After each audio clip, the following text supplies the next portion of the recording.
Friends నమస్తే. నేను మీ ఆంధ్ర అమ్మాయి. Welcome to our change knowledge world. Friends, ఈరోజు నుంచి మనం క్లాసెస్ స్టార్ట్ చేయాలి అనుకున్నాం కదా. సో ఈరోజు మనం ఫస్ట్ థర్డ్ క్లాస్ తెలుగు నుంచి స్టార్ట్ చేయబోతున్నాం. చూడండి ఫ్రెండ్స్, ఇక్కడ టెక్స్ట్ బుక్ అందరికీ విజిబుల్గా ఉందా? ఇది third class text book friends. ఇది పాతది. ఇప్పుడు బుక్స్ అనేవి మారిపోయాయి ఫ్రెండ్స్.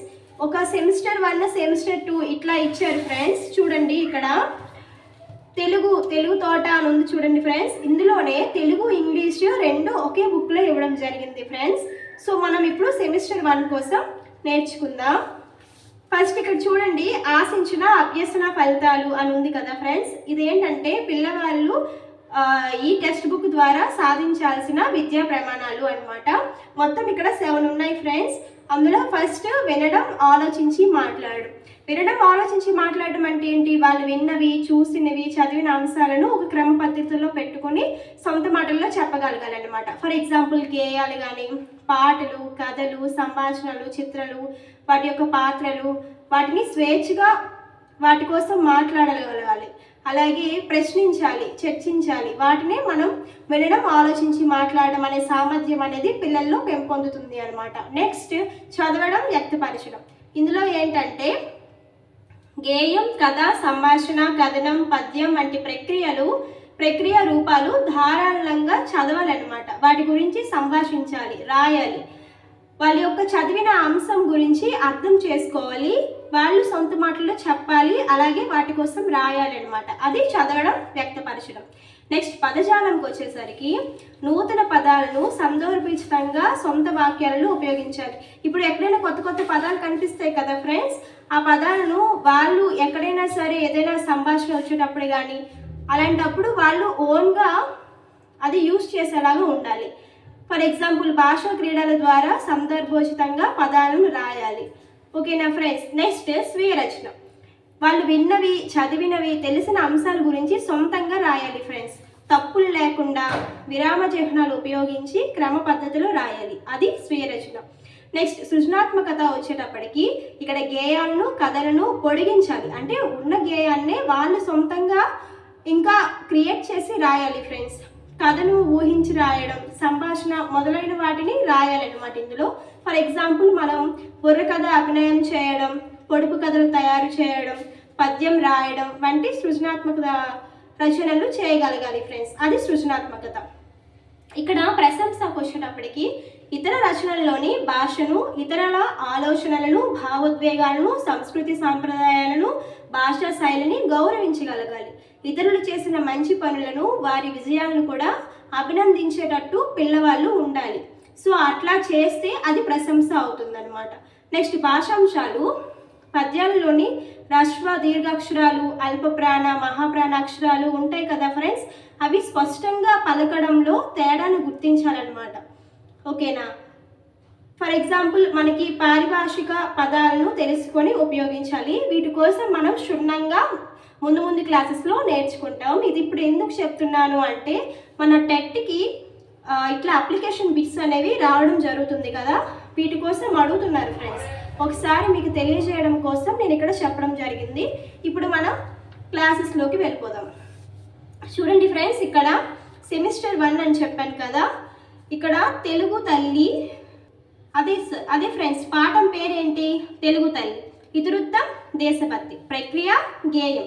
మర్యాద చేద్దాం సెకండ్ లెసన్. దీని యొక్క ఇతివృత్తం హాస్యం, ప్రక్రియ కథ.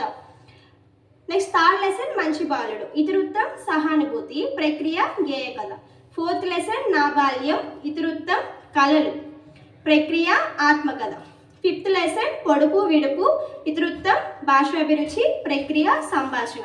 సో మొత్తం మనకి తెలుగు తల్లి ఈ థర్డ్ క్లాస్లో, తెలుగు తల్లి అనేది ఫస్ట్ లెసన్ కదా, తెలుగు తల్లి ఉన్ని మర్యాద చేద్దాం, ఈ రెండు కూడా మనకి సంసిద్ధత పాఠాలు.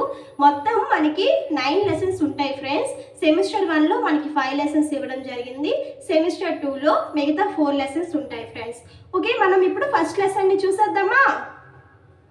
ఇక్కడ చూడండి ఫ్రెండ్స్, అభ్యసన ఫలితాలు. తెలుగు తల్లి అనేది ఇతివృత్తం ఏంటి? మనకి దేశభక్తి కదా ఫ్రెండ్స్. సో మీకు దగ్గర టెక్స్ట్ బుక్ అవైలబుల్గా ఉంటే అక్కడ రాసుకోండి ఫ్రెండ్స్. మనకి ఒకసారి రాసుకుంటే గుర్తుంటుంది అనమాట. ఓకేనా. ఇతివృత్తం దేశభక్తి, ప్రక్రియ ఏంటి గేయం. ఓకేనా ఫ్రెండ్స్. టెక్స్ట్ బుక్ లేని వాళ్ళు రన్నింగ్ నోట్స్ అయినా రాసుకోండి ఫ్రెండ్స్. ఒకరు రాసిన నోట్స్ మనం చదివితే మనకి ఏం అర్థం కాదు ఫ్రెండ్స్. మనం ఒట్టిగా మనం ఓన్ నోట్స్ అనేది క్రియేట్ చేసుకుంటే మనకి చదవడానికి వీలుగా ఉంటుంది. ఓకేనా ఫ్రెండ్స్. అందుకే మేము ఇలా రన్నింగ్ నోట్స్ ఏదైనా రాయకుండా టెక్స్ట్ బుక్ బట్టి రాయడం అనేది జరుగుతుంది ఫ్రెండ్స్. ఓకేనా. ఇక్కడ అభ్యసన ఫలితాలకు వచ్చేటప్పటికి మనం ఇక్కడ తెలుగు తల్లి అనేది గేయం కదా. సో గేయాన్ని రాగయుక్తంగా అభినయంతో పాడాలి. అలాగే గేయ సారాంశాన్ని సొంత మాటల్లో చెప్పగలుగుతారనమాట. ఈ లెసన్ ద్వారా వాళ్ళు ఏం నేర్చుకుంటారు అనేది. నెక్స్ట్ సరళ పదాలు, గుణింత పదాలు, వాక్యాలు చదవగలుగుతారు, రాయగలుగుతారు. ఇచ్చిన గేయ పదాలను సొంతంగా పొడిగించగలుగుతారు. అలాగే వర్ణమాలలోని అచ్చులు హల్లులను కూడా గుర్తించగలుగుతారు. గేయంలోని జంట పదాలను గుర్తిస్తారు. తలతల, మిలమిల ఇలాంటి జంట పదాలు ఉంటాయి కదా ఫ్రెండ్స్, అవన్నమాట వివిధ సందర్భాలలో వినియోగిస్తారనమాట వీటిని. ఇక్కడ చూడండి ఫ్రెండ్స్, చిత్రం చూడండి, ఆలోచించి మాట్లాడండి అని ఇచ్చారు. ఇదేం మనకు అవసరం లేదు ఫ్రెండ్స్. నెక్స్ట్ ఇక్కడ మనం లెసన్లోకి పోతే తెలుగు తల్లి. ఓకేనా. ఓకేనా ఫ్రెండ్స్. ఒకసారి లెసన్ చూడండి. అదివో తెలుగు తల్లి అందాల నిండు జాబిల్లి. జాబిల్లి అంటే ఏంటి ఫ్రెండ్స్? చందమామ. సో ఇక్కడ మన తెలుగు తల్లిని దేంతో పోల్చారు ఫ్రెండ్స్? జాబిల్లితో పోల్చారు. సో ఇది ఏంటవుతుంది? రూపక సమాసం. ఏ సమాసం అవుతుంది ఫ్రెండ్స్? రూపక సమాసం అవుతుంది. సో తెలుగు తల్లి అనేది మనం ఎలాగా సమాసం కింద విభజించగలం? తెలుగు అనేది తల్లి అనేది ఏమవుతుంది? రూపక సమాసం. నెక్స్ట్ ఆనందాల కల్పవల్లి. కల్పవల్లి అంటే కోరిన కోరికలు తీర్చేది అని అర్థం. సో కల్పవల్లి అంటే కోరిన కోరికలు తీర్చేది, అదే నీ తెలుగు తల్లి అని చెప్తున్నారు. పదవోయి తెలుగోడా అదే నీ తెలుగు మేడ.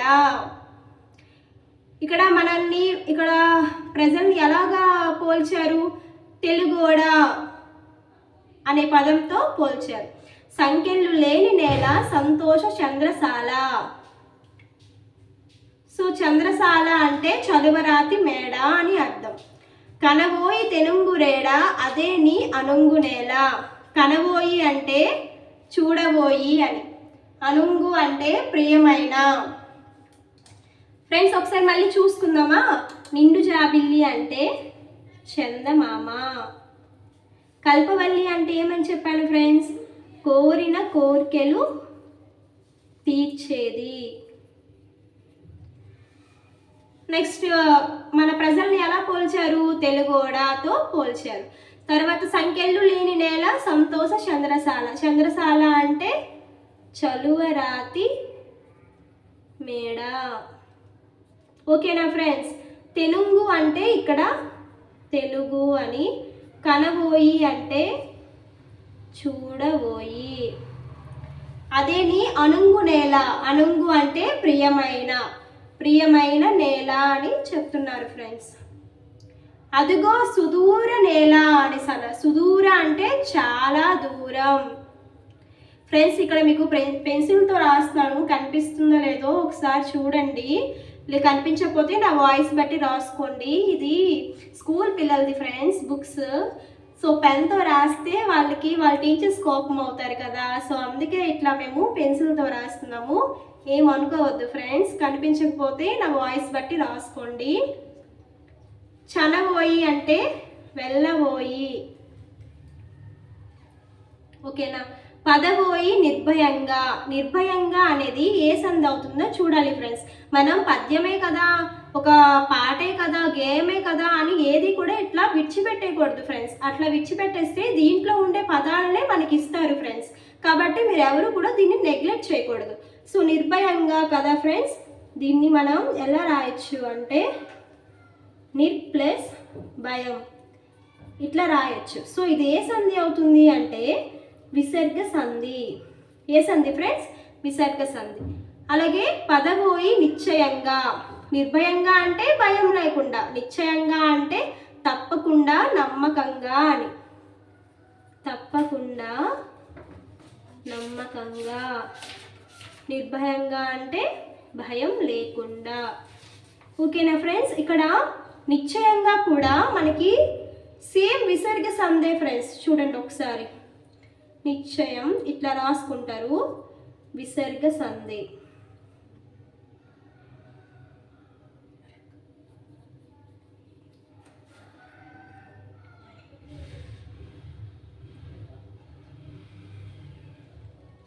కదలబోయి ఆంధ్ర కుమార, నిద్ర వదలబోయి నవయుగం. నవయుగం అంటే కొత్త కాలం, కొత్త యుగం అని. యుగం అంటే కాలం అని. ఓకేనా ఫ్రెండ్స్? నెక్స్ట్, నిర్మింపంగా సాగబోయ్, కదలబోయ్ ఆంధ్ర కుమార. సో ఇక్కడ మన ప్రజల్ని ఎలా పోల్చారు? ఒకటి ఆంధ్ర కుమార, నెక్స్ట్ తెలుగోడ అనే పేర్లతో మనకి పోల్చడం జరిగింది ఫ్రెండ్స్. సో ఇది ఫ్రెండ్స్ మన గేయం. ఇందులో మీకు ఏవైనా డౌట్స్ ఉంటే అడగండి ఫ్రెండ్స్. తర్వాత మీరు కామెంట్ సెక్షన్లో కామెంట్ చేయండి, దీనికి సంబంధించి మేము రిప్లై ఇస్తాము. ఓకేనా ఫ్రెండ్స్? నెక్స్ట్ చూడండి, ఇక్కడ పదాలు అర్థాలు అని ఇచ్చారు. కల్పవల్లి అంటే కోరిన కోరికలు తీర్చేది అని నేను ఆల్రెడీ చెప్పాను.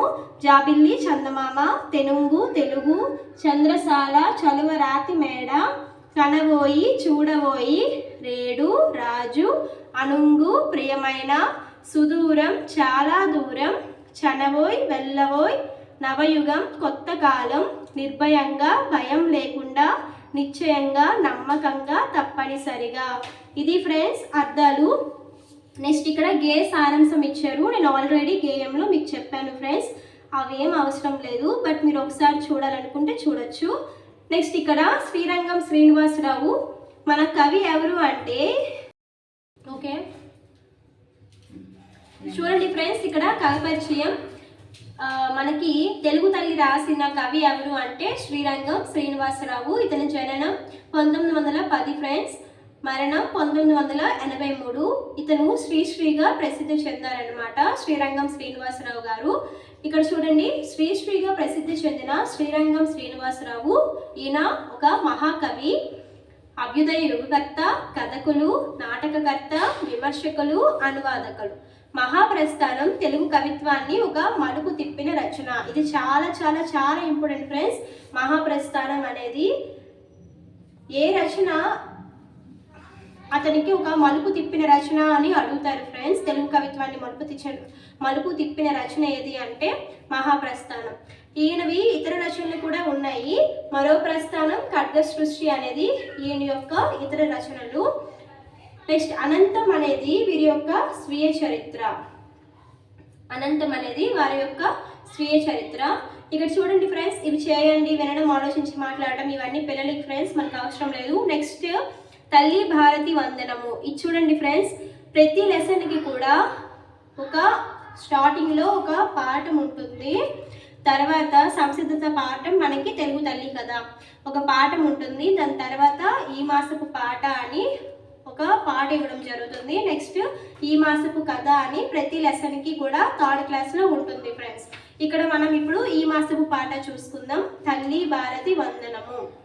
తల్లి భారతి వందనము, నీ ఇల్లే మా నందనము, మేమంతా నీ పిల్లలము, నీ చల్లని ఒడిలో మల్లెలము.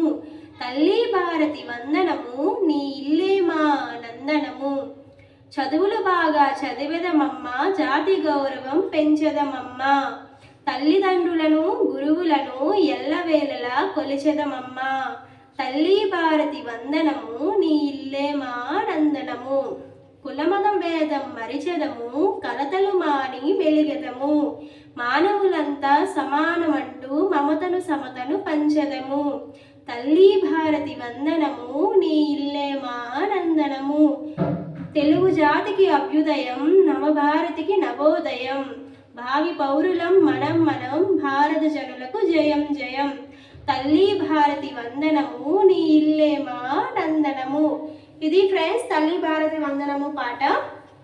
ఇక్కడ చూడండి ఫ్రెండ్స్, అభ్యుదయం అని ఉంది కదా, దీన్ని మనం ఎలా విడదీయొచ్చు అంటే అభి ప్లస్ ఉదయం. అభి ప్లస్ ఉదయం ఇదేంటి అంటే యనాదేశ సంధి అవుతుంది.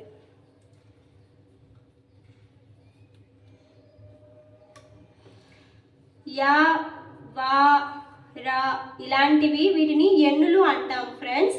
ఇక్కడ చూడండి యా అనేది మనం విడగొట్టేటప్పుడు రాలేదు కదా, సో ఇది యనాదేశ సంధి అవుతుంది.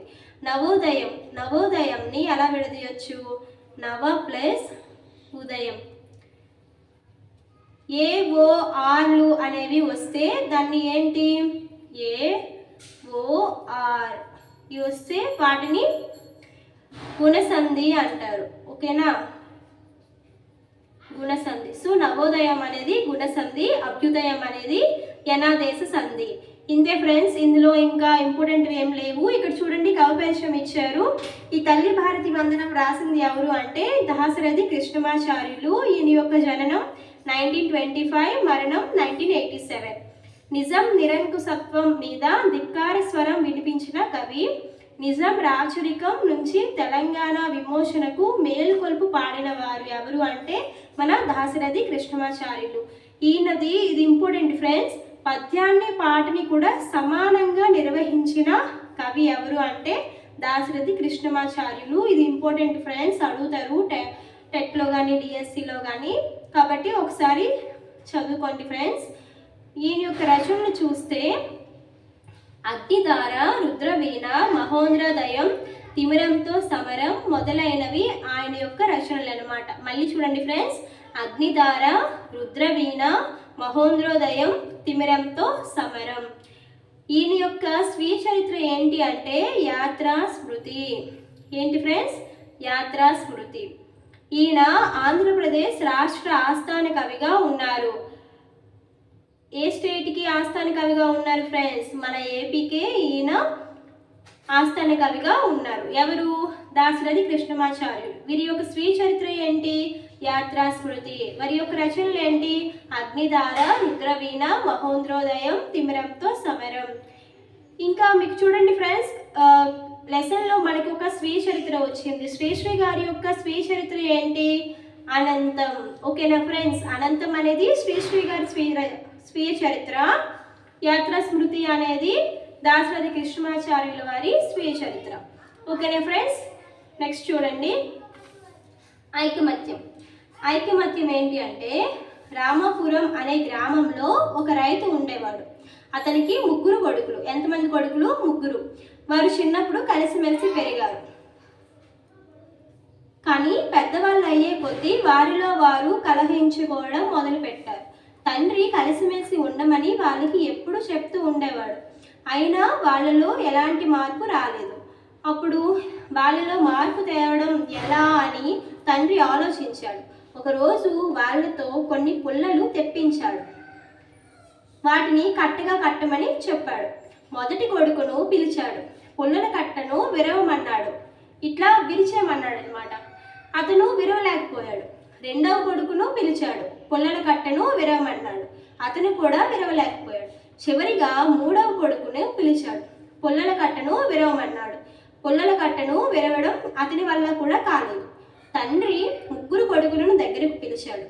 పుల్లల కట్టను విప్పి విడివిడిగా ఒక్కొక్క పుల్లను విరవమని చెప్పాడు. వాళ్ళు అవలీలగా విరిచేశారు, అంటే చాలా తేలికగా విరిచేశారనమాట. అప్పుడు తండ్రి కొడుకుల వైపు చూసి అడిగాడు, మీకు ఏమర్థమైంది? నాన్న, కలిసి ఉంటే మమ్మల్ని ఎవరూ ఏమీ చేయలేరు, విడిపోతే బలహీనమైపోతాం.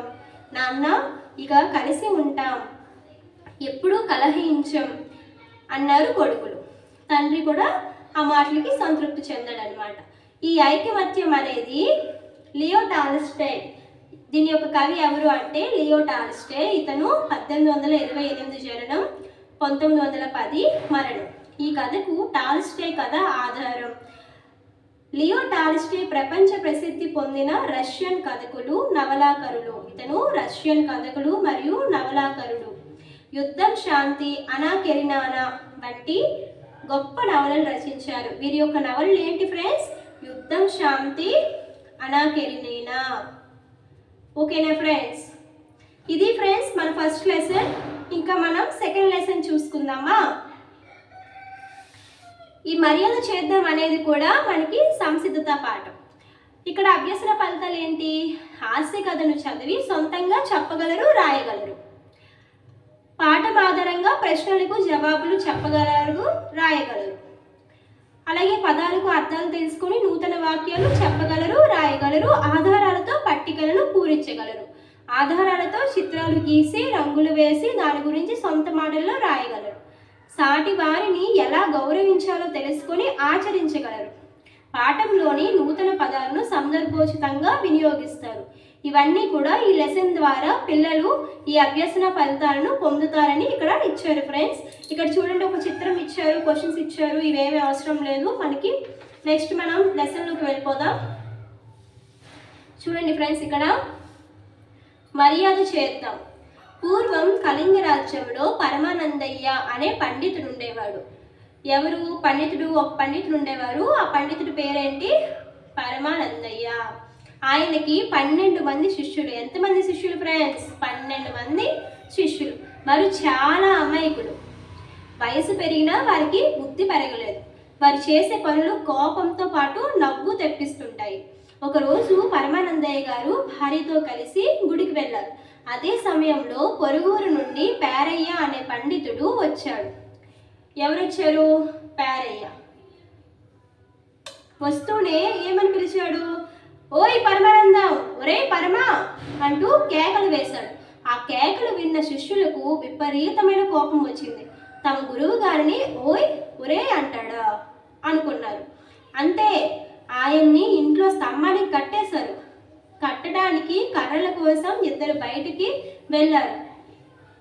ఆ పండితుడి అదృష్టం బాగుంది. అదే సమయానికి పరమానందయ్య దంపతులు ఇంటికి వచ్చారు. వస్తూనే పరమానందయ్య గారు, అయ్యో అయ్యో ఇదే మగాహిత్యంరా, ఈయన నా స్నేహితుడురా అంటూ పేరయ్య కట్లు విప్పాడు. సమయానికి నువ్వు రాకపోతే చంపేసేవారురా పరమా అంటూ పేరయ్య బావురుమన్నాడు. బావురుమనడం అంటే ఏడుపు మొహం అన్నమాట. బావురుమనడం అంటే ఏడవడం, అట్లా. బిక్క మొహం అంటే ఏడుపు మొహం.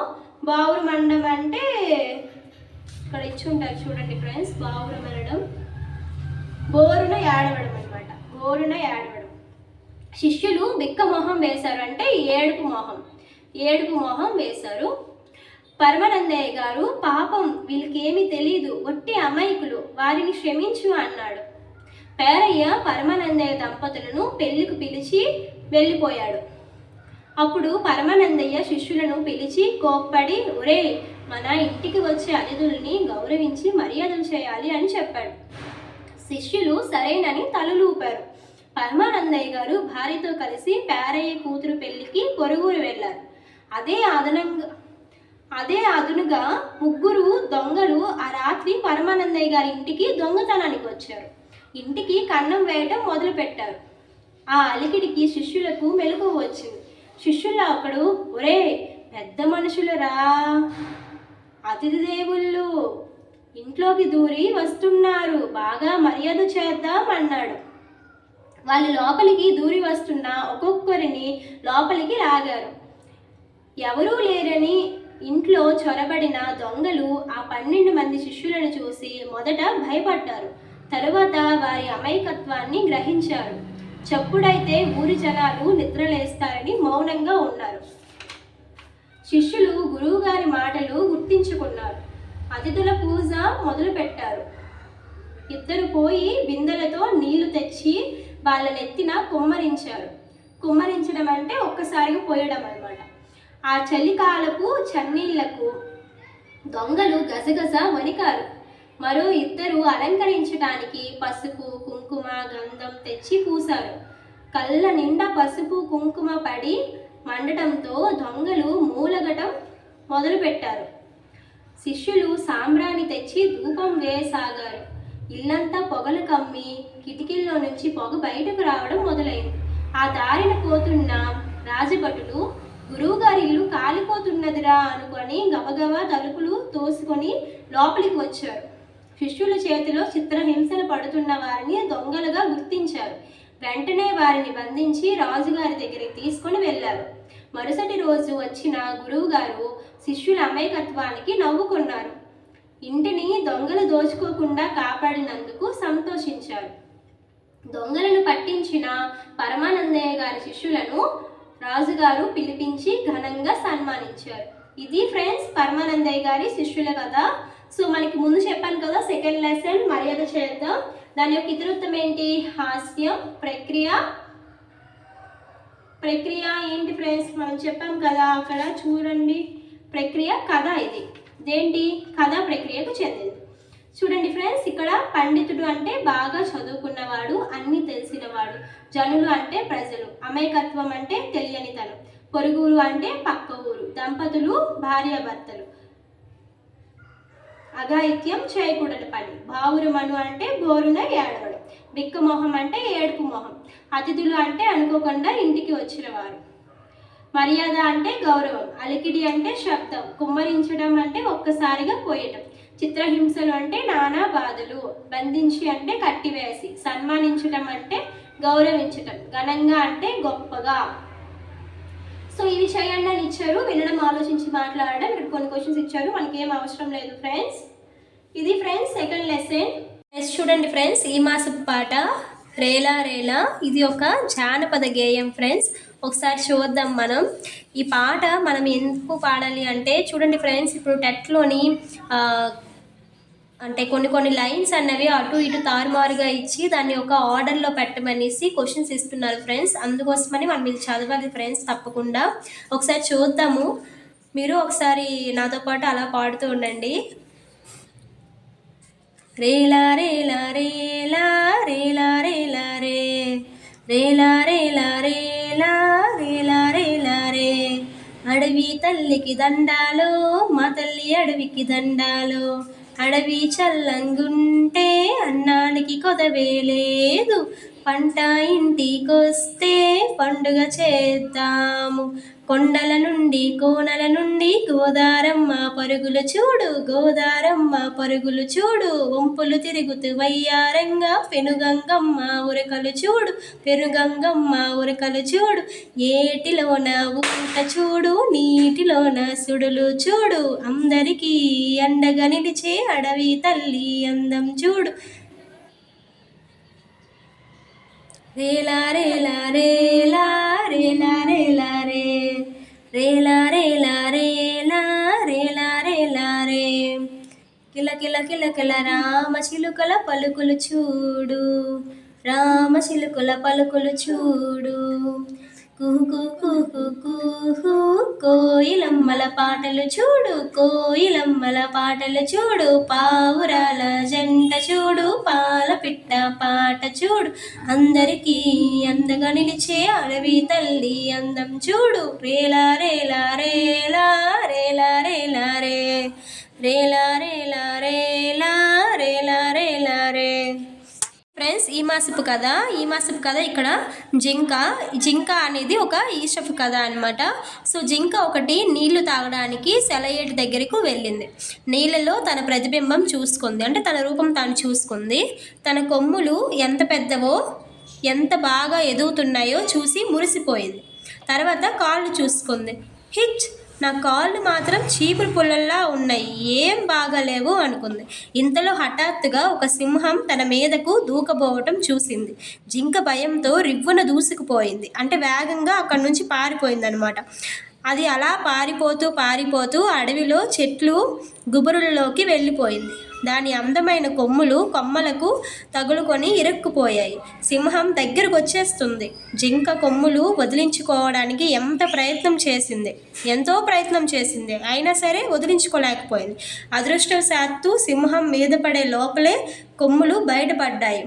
బతుకు జీవుడా అని జింక వేగంగా పారిపోయింది. మళ్ళీ సెలయేటి దగ్గరికి వెళ్ళి, ఎంత దద్దమును నేను, బాగా లేవు అనుకున్న పుల్లల్లాంటి కాళ్ళు నన్ను కాపాడాయి. నేను మురిసిపోయిన కొమ్ములు నాకు ప్రాణం మీదకి తెచ్చిపెట్టాయి అనుకుంది జింక. ఇది ఫ్రెండ్స్ కథ. నెక్స్ట్ ఈ ఈసఫ్ కథ అని చెప్పాను కదా జింక అనేది. ఈ ఈసఫ్ కథలు గ్రీకు పురాణ కథలుగా ప్రసిద్ధి. ఇవి 2500 సంవత్సరాల నాటివి. ఈ కథలు అన్ని ప్రపంచ భాషలలోకి అనువదించబడ్డాయి. ఏ కథలు ఫ్రెండ్స్? ఈసఫ్ కథలు. ఎన్ని సంవత్సరాలు నాటివి? 2500 సంవత్సరాలు నాటివి. మనకి ఎలా అయితే పురాణ కథలు ఇతిహాసాలు లైక్ రామాయణ మహాభారత అవి ఎలా అయితే ఉంటాయో ఇక్కడ ఈషఫ్ కథలు అనేవి గ్రీకు భాషలో పురాణ కథలుగా ప్రసిద్ధి చెందాయి అన్నమాట. ఓకేనా friends? Please like, share and subscribe. Signing off మీ ఆంధ్ర అమ్మాయిలు.